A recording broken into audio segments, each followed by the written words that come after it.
Halo semuanya, bertemu lagi di channel MyClub ID. Saya Benny. Kali ini kami hadirkan kembali konten merakit PC dari awal sampai akhir dan juga nanti ada pengetesan. Kali ini kami membuat sedikit berbeda, di mana kami akan menjelaskan hal-hal yang cukup detail dalam setiap langkah merakit PC, terutama bagi kalian yang baru pertama sekali merakit PC. Sekaligus kami juga menyelipkan tips and trick berdasarkan pengalaman kami selama ini ketika kami ingin membangun ataupun melakukan troubleshooting pada sebuah PC, baik itu PC dari konsumen kami maupun PC yang kami bangun sendiri. Tema yang kami usung kali ini adalah white build PC. Kami akan menggunakan beberapa parts yang memiliki nuansa warna putih. Kami bisa katakan 80% lebih dari komponen yang kami pakai ini nanti akan memiliki warna putih. Kita mulai dari casing rumahnya. Rumahnya mungkin tidak akan populer. Bahkan beberapa dari kalian akan mengatakan kok aneh memilih casing. Ya katanya entry level ya. Ini adalah sebuah casing dari Cooler Master seri Masterbox Q500L. Sebuah casing yang ukurannya itu seperti micro ATX, tapi dia bisa mendukung motherboard full ATX. Dia sebenarnya ini model yang Sakura, tapi kami bisa mengganti bagian filternya dengan putih, dan kebetulan di paket penjualan Masterbox Q500L per bulan September ya kalau nggak salah, jika Anda membeli yang Q500L Sakura Edition itu akan mendapatkan free filter putih seperti ini, sehingga tampilan outlook dari casing Q500L yang kalian beli itu nanti bisa berwarna putih seperti yang ada di hadapan saya. Memang casing ini tidak begitu populer karena banyak yang mengatakan Q500L hanya memiliki performa airflow yang jelek sekali. Kenapa? Karena power supply-nya dipasang di depan sehingga memblok aliran udara. Oke, nanti kita buktikan dan kita lihat seburuk apakah casing ini ketika kami rakit dengan spesifikasi yang sudah kami pilih ini. Kedua, kami memilih prosesor dari AMD Ryzen 5 5600X. Sebuah prosesor yang cukup populer digunakan oleh gamers maupun content creator, bukan hanya karena performa, tapi menurut kami pribadi, teknologi yang diusung di dalam Ryzen 5 5600X sudah top of the line saat ini. Sudah mendukung PCI Express 4.0 dengan sangat penuh, memiliki PCIe LAN yang banyak, sehingga kita bisa mengupgrade atau menambahkan beberapa komponen seperti M.2 NVMe Gen 4 di motherboard yang mendukung lebih banyak dibandingkan generasi prosesor sebelumnya ataupun prosesor kompetitor. Lalu untuk motherboardnya kami memilih menggunakan motherboard terbaru X570S Aero G dari Gigabyte. Ini juga motherboard bernuansa putih, berchipset X570 versi baru, ada S-nya, silent. Kami pernah mengulas ini di video sebelumnya. Lalu dia memiliki form factor ATX yang kami harapkan nanti bisa membuat casing ini menjadi lebih penuh. Jadi konsep compact ada, tapi konsep upgradable luasnya juga ada. Itu tujuan kami. Lalu untuk kartu grafis, satu-satunya kartu grafis berwarna putih dari Gigabyte adalah seri Vision. Kami di sini kebetulan memiliki yang GeForce 3070 Ti Vision. Ini jelas LHR ya, bukan non-LHR. Ini LHR. Kami memilihnya, pertama kami ingin menunjukkan seberapa kompatibelnya sih juga casing compact ini dengan sebuah kartu grafis yang cukup panjang. Dan dia juga berwarna putih.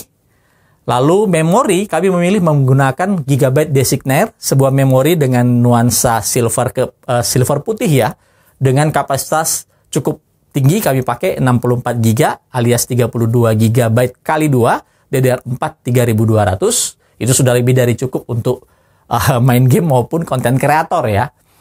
Untuk cooling prosesor, kami memilih menggunakan solusi pendingin legendaris dari Cooler Master, yaitu Hyper 21 LED Turbo White Edition. Dia juga memiliki nuansa putih dan memiliki LED putih. Sebenarnya kami ingin LED putihnya nggak usah ada ya. Jadi cukup kipasnya aja yang berwarna putih. Tapi karena nggak ada, ya cuma ini pilihan yang ada saat ini. Turbo menunjukkan dia memiliki kipas push and pull berukuran 12 cm, baik di depan maupun di belakang. Untuk SSD, kami memilih menggunakan SSD dari Aorus Gen 4 sebesar 1 TB. Ini SSD bisa memiliki maksimum kecepatan hingga 5000 MB per detik. dia juga sudah kompatibel dengan NVMe PCI Express generasi keempat. Lalu untuk power supply, satu-satunya power supply putih yang kami miliki adalah Cooler Master V750 Gold V2 White Edition. Ya, nggak ada pilihan lain selain ini. Ini 80 plus Gold power supply, fully modular, dan bergaransi 10 tahun. Dan untuk pemanis sedikit, supaya melengkapi airflow dan memperbaiki problem yang dimiliki si casing Q500L ini, kami siapkan Master Fan MF120 Hello yang 3-in-1. Ini sebuah kipas dari Cooler Master yang memiliki efek RGB, namanya RGB Gen 2 ya kalau saya nggak salah. Hello, tapi kami nggak akan manfaatin RGB-nya. Kami hanya manfaatin nanti putihnya, jadi biar kelihatan semuanya putih bersih. Oke, mari kita mulai untuk merakit PC White Edition dari MyClub ID ini. Kalau saya biasanya lebih menyukai memasang prosesor, memori itu sebelum motherboard ini masuk ke dalam casing. Kenapa? Karena akan lebih mudah untuk mengontrol jika ada problem. Kalau sudah dalam casing, apalagi casing yang sesempit Q500L, ini akan menjadi problem tersendiri ya. Jadi kalau kami lebih baik memulainya dengan memasang prosesor saat motherboard masih belum terpasang. Demikian juga dengan pemasangan heatsink dan lain-lain.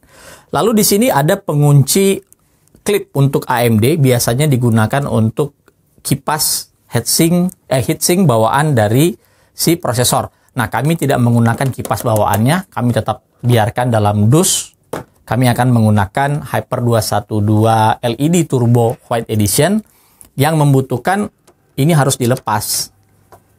Jadi ini kita buka.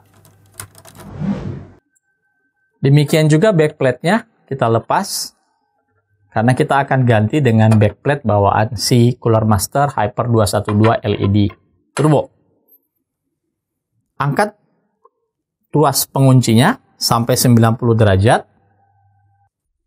Lalu pasangkan prosesornya. Ini prosesor, dan di balik prosesor ini kalau kita balik di jarum di pin-pinnya ini ada tanda segitiga petunjuk. Itu kita align atau kita sejajarkan dengan sudut yang ada tanda di soket prosesor, adanya di bagian kanan atas. Lalu kita pasangkan tanpa ada penekanan, karena jenis soket ini adalah ZIF soket atau Zero Insertion Force. Zero Insertion Force socket, jadi tidak perlu ditekan. Yang penting dia kalau pinnya sudah align semua, sudah lurus, dia akan langsung terpasang pada tempatnya dan kita tinggal menguncinya seperti ini. Kesalahan yang sering terjadi adalah ini sering digoyang-goyangkan nih, yang membuat pinnya bisa bengkok ataupun bisa yang parah itu bisa menyebabkan pin prosesornya patah.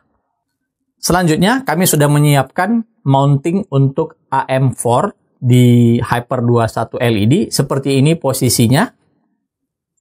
Ini sudah termounting. Lalu kita pasang di bagian belakang.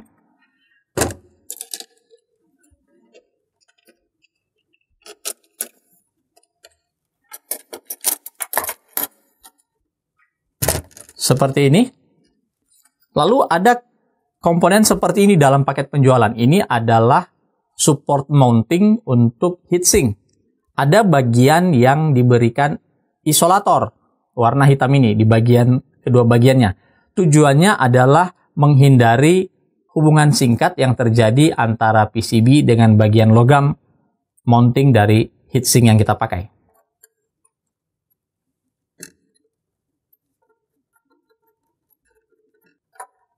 Selalu gunakan penguncian secara diagonal dan jangan langsung dikencangkan.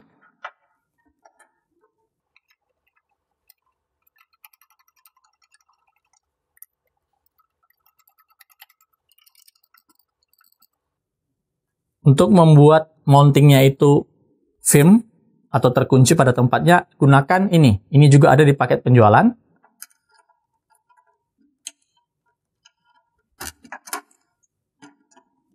Lalu dengan bantuan obeng, saya bisa kencangkan.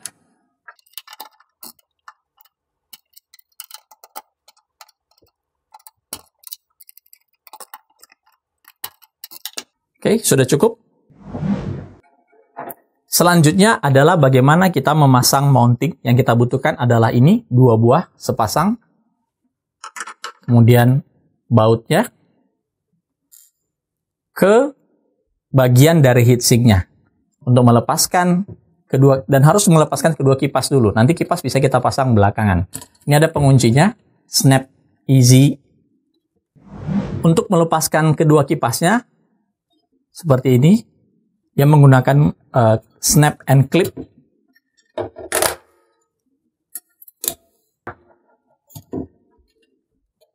Kipas sudah kita lepas. Ini adalah bagian dari Hyper 212 LED Turbo.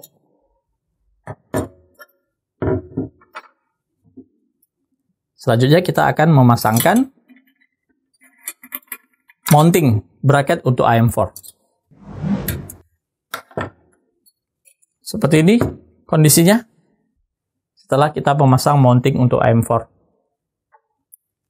Selanjutnya hal yang penting, memasang thermal pasta pada heatsink. Kalau kami memilih untuk mengaplikasikan thermal pastanya itu di bagian cold plate atau base plate dari heatsink, mengingat heatsink ini jenis direct contact.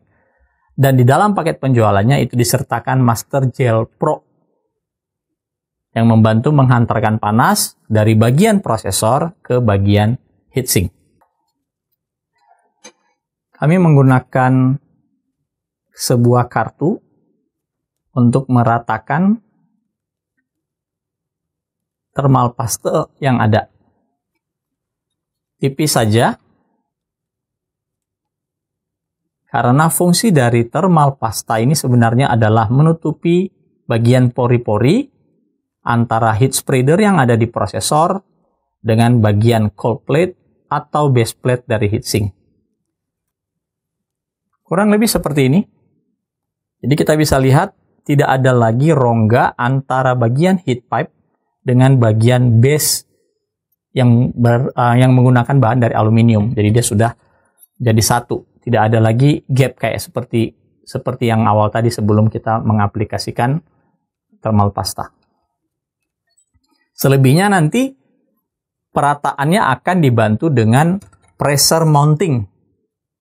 Dari mounting 4 sisi ini dan ditambah dengan tekanan dari pegas yang akan mengunci heatsink ke motherboard. Selanjutnya kita pasang heatsink ke prosesor. Ingat tadi sudah kita pasang mounting, kita cuma mensejajarkan saja penguncinya dengan bagian mur yang ada atau lubang yang ada di bawahnya.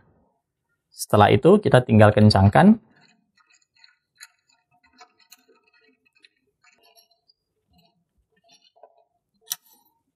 Selalu kencangkan dengan posisi diagonal untuk memastikan pressure-nya itu merata.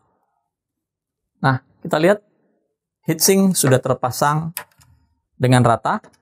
Kita bisa cek lagi, kita lihat ketinggian dari mountingnya harus dijajar, dan masih bila kurang ya silahkan dikencangin lagi. Tidak perlu dipaksa sampai pada pegasnya itu sudah tidak bisa berputar lagi. Pressure dari heatsink akan sangat mempengaruhi proses atau efisiensi pendinginan.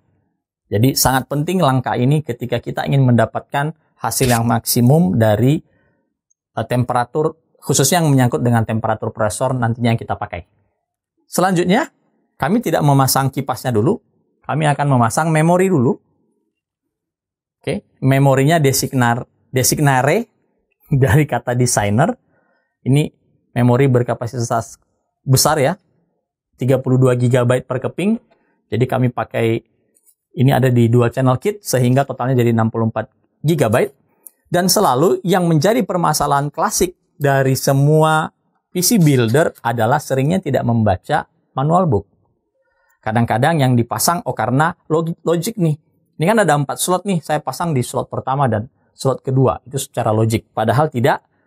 Kalian harus kembali melihat manual book. Dan umumnya ketika kita menggunakan motherboard dengan teknologi dual channel dengan 4 buah slot, maka memori itu harus dipasang pada slot kedua dari soket prosesor ya.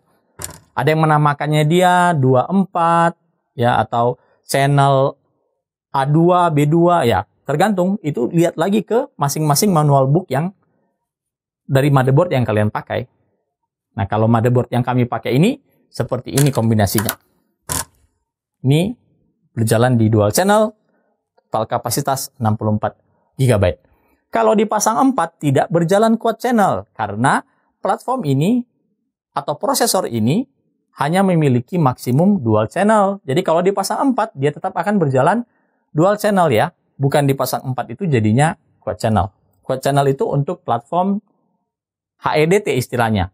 Dengan chipset X299 kalau untuk Intel dan chipset TRX40 untuk AMD. Langkah selanjutnya kita akan memasang SSD kita.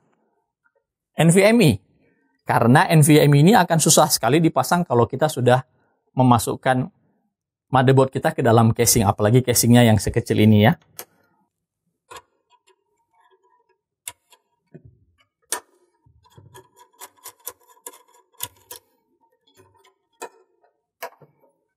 Nah,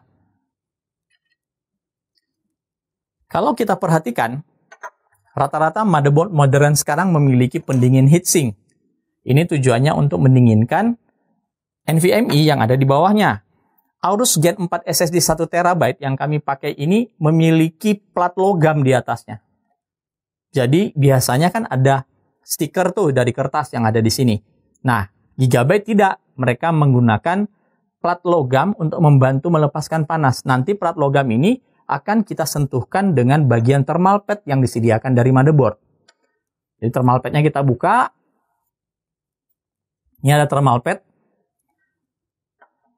Lalu dia akan dibantu atau SSD ini akan dibantu didinginkan oleh si bagian heatsink yang cukup besar ini. Lalu di bagian, kalau misalnya SSD kalian ini bolak-balik, seperti yang saya pakai 1 tera ini ada IC-nya itu di depan dan di belakang, maka belakangnya juga akan ikut didinginkan. Kita lepaskan juga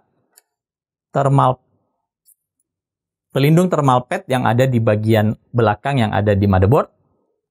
Lalu kemudian kita pasangkan SSD Aorusnya ini. Seperti ini. Kita kencangkan NVMe dengan baut yang kita dapatkan dari paket penjualan motherboard.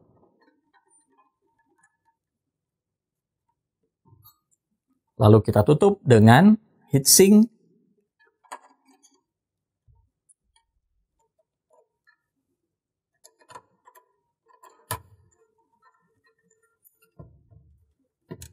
Oke. Sudah terpasang dengan baik.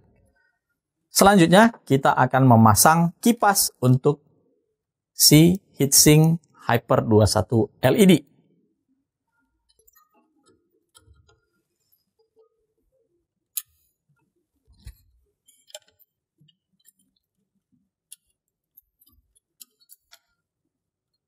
Ya, seperti ini kipasnya.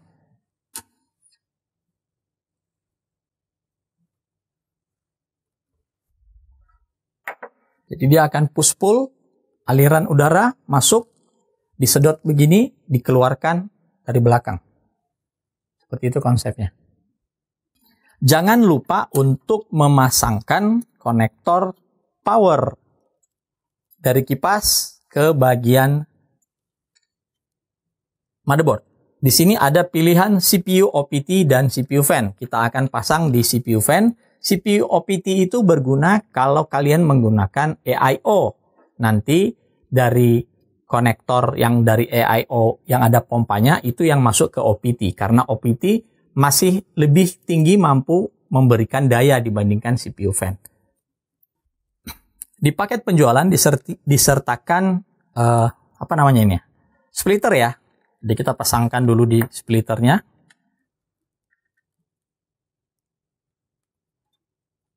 Ini jenis dari PWM fan seperti ini ya.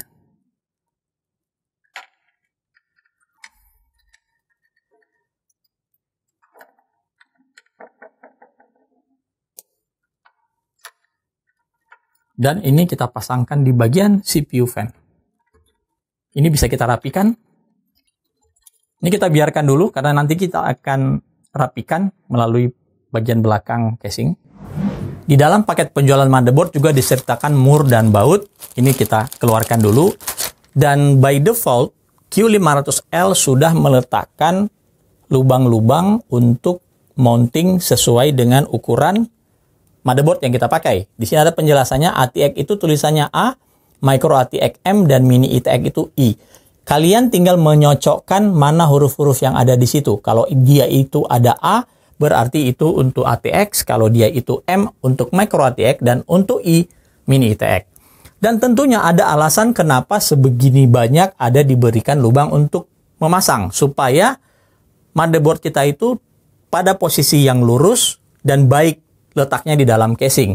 Kadang-kadang banyak orang hanya melakukan memounting bagian tertentu saja. Kadang-kadang coba bagian ini. Tetapi ketika kita pasangkan VGA card, bagian ini akan tidak menerima, karena menerima beban yang berat, bagian PCB-nya akan sedikit tertekan. Dan ini bisa menyebabkan banyak masalah.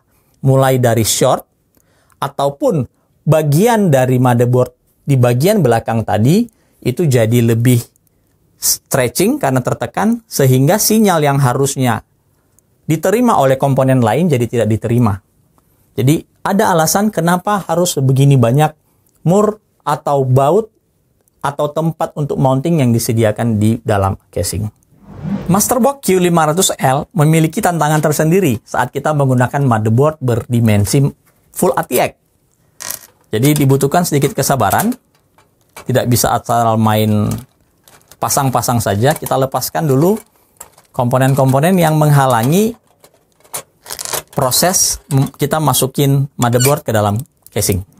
Kita sudah lepas kipas bagian belakang dan kita harus membuka bracket untuk memasang power supply di bagian depan.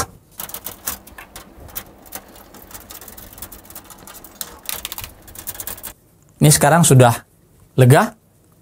Kita tinggal coba masukin motherboard ke dalam casing. Oke, sebelum kita masukin, di paket penjualan casing ini diberikan tools untuk kita bisa mengencangkan spacer ya, namanya ini spacer kalau nggak salah namanya, sebagai tempat dudukan motherboard. Dan kita lihat A, semuanya yang ada tulisan A-nya itu sudah terpasang secara default. Jadi sepertinya Q500L ini sudah dirancang siap untuk dipasang dengan motherboard Full ATX.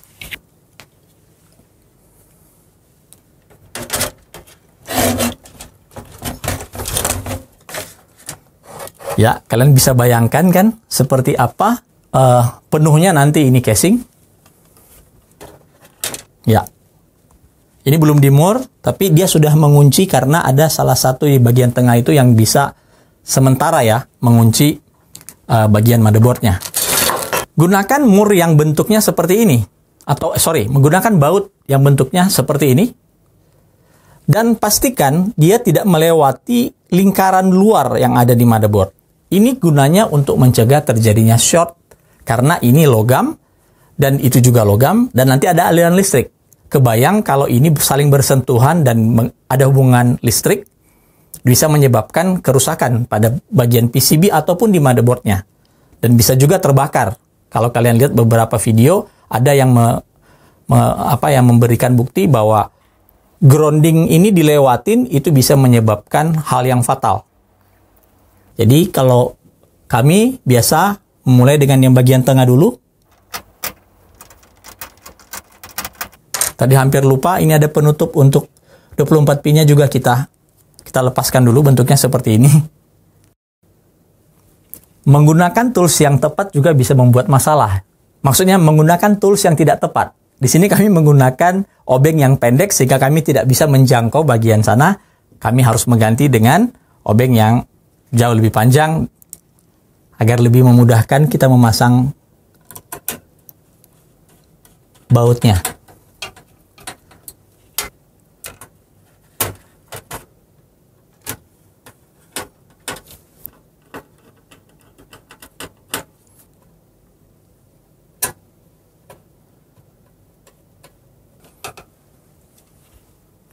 sudah semua terpasang. Selanjutnya, problem kedua adalah memasangkan power supply. Kita mulai dengan memasang bracket pada power supply. Seperti kita tahu tadi, posisi power supply di casing ini sedikit unik. Selanjutnya kita memasang bracket power supply ke power supply-nya. Seperti kita tahu tadi bahwa posisi dari power supply di casing Q500L ini sangat unik sekali, yaitu berada di bagian depan dari casing. Kami berikan penjelasan sedikit tentang power supply ini. Dia memiliki tombol di sini yang namanya hybrid on-off. Kalau kita tekan dia on, ini akan berlaku aturan smart fan, yaitu kalau tidak mencapai beban tertentu, kipasnya tidak akan berputar. Sedangkan kalau kita off, maka kipas pada power supply ini akan berputar mulai dari awal apapun bebannya, baik itu dalam kondisi idle. Lalu karena kita akan menggunakan kabel sambungan dari dari casing ke power supply ini, pastikan posisi ini sudah dalam on. Jika tidak, nanti akan kesulitan sekali untuk menghidupkan atau mengaktifkan tombol ini. Di sini kami memilih untuk menggunakan hybrid modenya off, karena kami ingin mengoptimalkan thermal yang ada dalam casing ini dan di power supply ini juga. Sebelum kita memasangkan power supply ke dalam casing, inilah keuntungan kalau kita menggunakan power supply modular. Kita bisa menentukan berapa banyak kabel yang kita pakai sesuai dengan kebutuhan yang ada di spesifikasi. Jadi di sini kami hanya membutuhkan beberapa kabel saja. Ya, kalau ada tulisannya CM Power Supply, artinya ini yang akan terpasang ke bagian konektor modularity yang ada di power supply, dan ujungnya yang akan bersentuhan atau kontak dengan bagian komponen di komputer. Seperti ini contohnya. Ini ada tulisan PCI Express, berarti ini untuk kartu grafis. Kita sesuaikan dengan kartu grafis kita. Kita lihat di sini RTX 3070 Ti Vision dari Gigabyte ini memiliki 6 plus 4 pin 2 buah. Jangan digabung pada satu kabel. Ini tidak direkomendasikan. Bisa-bisa saja, tapi tidak direkomendasikan. Kita pasangkan kabel power PCI Express yang kedua. Kabel untuk motherboard. Lalu kabel untuk CPU. EPS 24 pin ya. Sorry, EPS 12 volt 8 pin. Nah, kita sesuaikan lagi dengan motherboard. Motherboard yang kita pakai itu X570S iROG memiliki kombinasi 8 EPS plus 4 EPS. Lalu apakah harus dipakai keduanya? Tidak harus. Karena satu buah 8 pin EPS itu sudah mampu menghantarkan daya hingga 400 watt lebih untuk prosesor yang kalian pakai. Jadi tidak perlu memasang yang 4 pin satunya lagi. Ya, kondisi di mana kalian harus memasang pin yang satu lagi, yang 4 pin lagi, itu saat mungkin kalian melakukan overclock. Tetapi overclock pada kondisi ambient pun, yang tidak menggunakan extreme overclocking, 8 pin itu sudah jauh lebih dari cukup. Karena kalian tidak akan pernah mencapai angka 400 watt itu untuk kestabilan. Nggak akan pernah itu. Ya, jadi di sini kami, supaya ini jauh lebih ringkas, kami meniadakan memasang satu buah EPS 8 pin. Kami hanya akan menggunakan 8 pin saja. Jadi kabel di sini akan jauh lebih hemat. Dan karena kami di rakitan kali ini tidak menggunakan SSD ataupun bermacam-macam komponen lainnya, kami tidak memasang konektor molek ataupun konektor SATA power.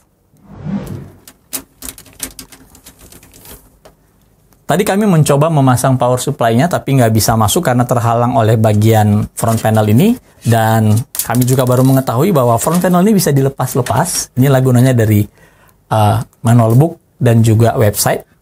Ini kita lepas dulu, jadi lebih leluasa lagi.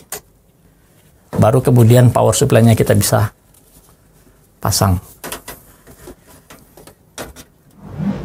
Power supply sudah terpasang dengan baik dan kabelnya udah kita pindahkan ke belakang. Nanti kita akan atur kabel manajemennya untuk lebih baik.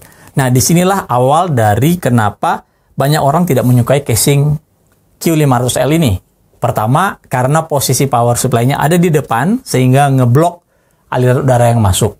Karena itu nanti kami akan menggunakan beberapa kipas dari MF120 Halo yang berwarna putih, kita akan pasang di beberapa tempat. Kita akan lanjutkan untuk memasang komponen-komponen lainnya. Kami memutuskan untuk memasang satu buah kipas MF120 Halo ini di bagian depan sebagai intake, dan yang lainnya nanti akan menjadi outtake ditambah satu buah kipas bawaan dari casing Q500L ini. Bagi penggemar RGB, kami nggak akan mengaktifkan RGB-nya, satu hal yang pasti, karena kami ingin membuat kesan putihnya lebih kentara ya. Ya, PC tema putih kali ini sudah jadi, dan ada beberapa hal yang kami bisa sharing. Pertama sekali, tidak gampang untuk merakit sebuah atau memasang motherboard ATX, full ATX di dalam casing yang cukup ringkas seperti Q500L ini. Punya tantangan sendiri, apalagi power supply-nya menggunakan form factor ATX. Tapi ini hasil maksimum yang kami bisa. Dan kami juga sedikit terkejut, ternyata ini cukup rapi. Ditambah lagi, kita bisa memindahkan front panel ini yang tadinya ada di samping, itu bisa kita pindah di bawah, ataupun bisa pindah di atas. Teman-teman bisa menyesuaikan posisinya. Nah, kenapa kami memilih di bawah? Supaya kabel-kabel yang terhubung di front panel ini jauh terlihat lebih rapi, tertutup. Ya. Lalu, 3 buah kipas MF120 Halo yang 3-in-1 itu kami pasang satu buah di bagian depan sebagai intake, terus 2 buah di bagian atas sebagai outtake, dan kipas bawaan dari casing kami juga tetap pasangkan sebagai outtake. Sehingga udara yang masuk dari depan itu nanti akan langsung didorong ke belakang atau ditarik ke atas. Trik untuk menambah lagi airflow dalam casing Q500L ini bisa dilakukan dengan menambahkan 2 buah kipas di bagian bawah. Bagian bawah ini masih cukup lapang, dia bisa memuat hingga 2 buah kipas 120 mm, ataupun kami rasa 2 buah kipas 140 mm rasanya masih bisa. Ya, menurut kami ya. Tapi nanti kita coba lihat apakah kami masih punya 2 buah kipas tambahan yang kami bisa pasangkan di bagian bawah. Lalu, kartu grafis panjang sekelas GeForce RTX 3070 Ti Vision D yang kami pakai itu ternyata juga bisa masuk.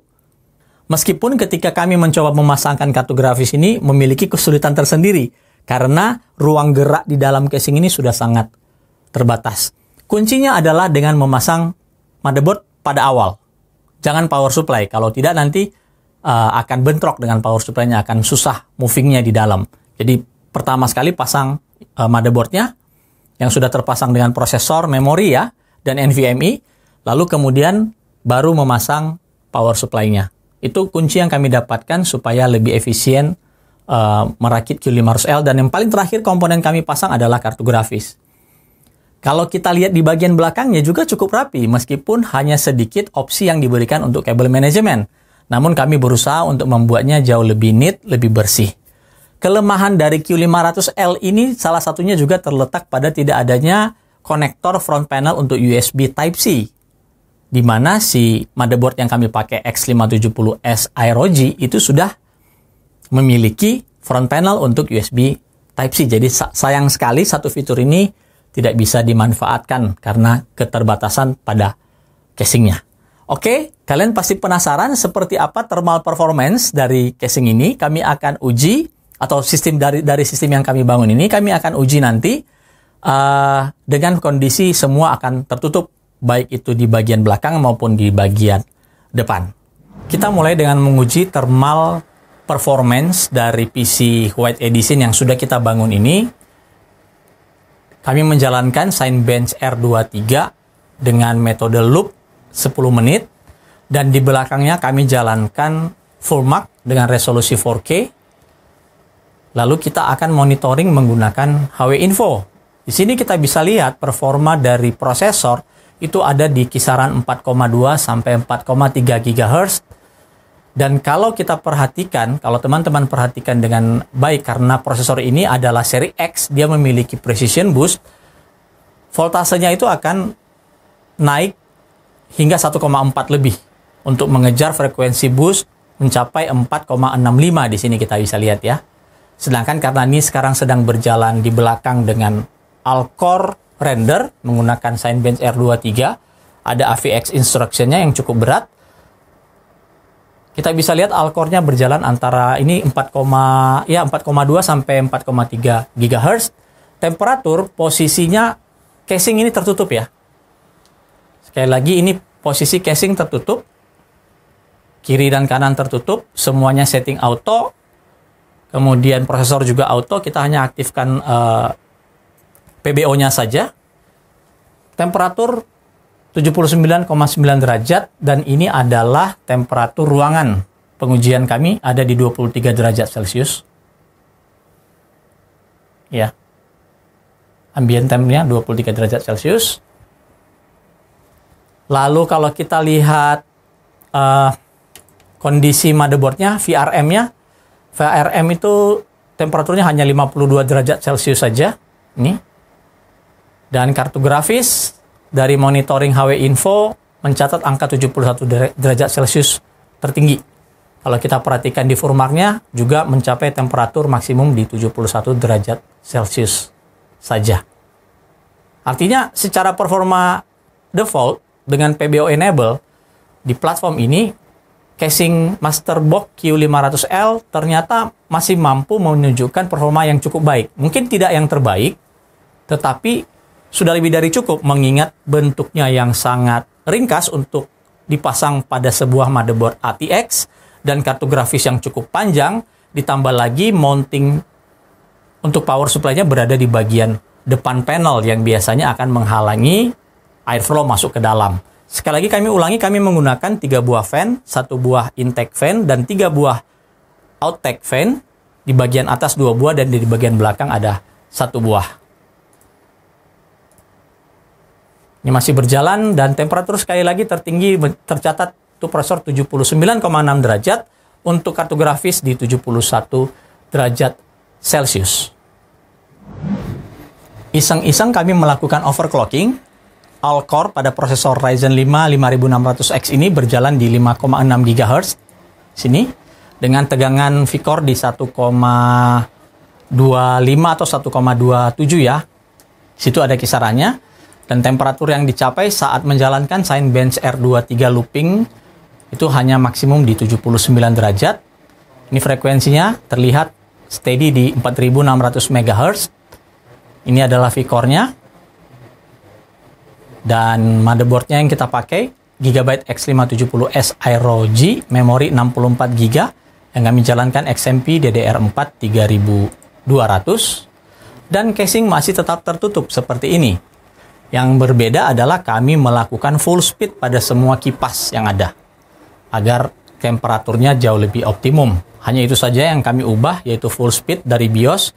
Jadi di settingan semua kipas yang terkoneksi, mulai dari prosesor, kipas yang ada di heatsink maupun kipas yang ada di casing, itu semua kami ubah ke full speed sehingga dia berjalan pada rotation per minute atau RPM yang paling tinggi. Nah, kalau kita perhatikan di sini, benchmark sudah berjalan sekitar 5 menit dan tidak ada masalah. Masih sangat lancar sekali, sangat stabil sekali. Kita lihat frekuensinya manteng di 4600 MHz pada semua core, 6 core, 12 thread. Ternyata membangun sebuah PC dengan sebuah casing yang tidak populer, yang memiliki masalah dengan airflow seperti Masterbox Q500L ini, tidak seburuk apa yang kami bayangkan. Performanya bagi kami ini sudah jauh lebih dari cukup. Mulai dari thermal performance, tadi kita sudah uji baik dalam kondisi dia default pada prosesor, yang kita barengi dengan tortur pada GPU untuk mendapatkan temperatur yang tinggi di dalam casing, dan casingnya kami tutup. Benar-benar hanya memanfaatkan 1 buah intake fan dari depan, dan outtake fan ada 3 buah, 2 di atas dan 3 di belakang, dengan temperatur yang bisa dikatakan masih normal sekali. Meskipun posisi mounting power supply-nya itu ada di depan. Artinya posisi power supply ini akan memblok airflow yang masuk ke dalam casing. Kami juga sudah menunjukkan bagaimana performa PC ini di overclock ke 4600 MHz pada semua core, menjalankan Cinebench R23, temperatur yang naik juga tidak begitu signifikan sekali dibandingkan default. Bahkan kalau kita lihat sebenarnya scalability-nya itu harusnya lebih panas lagi. Ingat kami menggunakan ruangan di studio ini temperaturnya sekitar 22 sampai 23 derajat Celcius, range-nya ini bisa dilihat. Ya. Dan tidak kami menemukan ada problem selama dalam pengujian. Yang jadi problem itu sebenarnya saat perakitan, di mana kami memiliki kesulitan saat memasangkan kartu grafis karena sangat sempitnya ruang di dalam casing. Selain dari itu, semuanya baik. Yang bisa diimprove dari build kami kali ini, jika kalian ingin membangun spesifikasi yang mirip menggunakan casing ini, adalah kalian masih bisa menambahkan 2 buah kipas 12 cm di bagian bawah agar performa pendinginan di kartu grafisnya lebih optimal lagi. Demikian konten kami kali ini.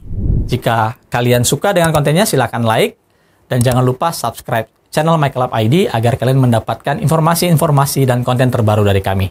Sampai jumpa dan salam sehat untuk kita semua. Tes 1 2 3. Tes.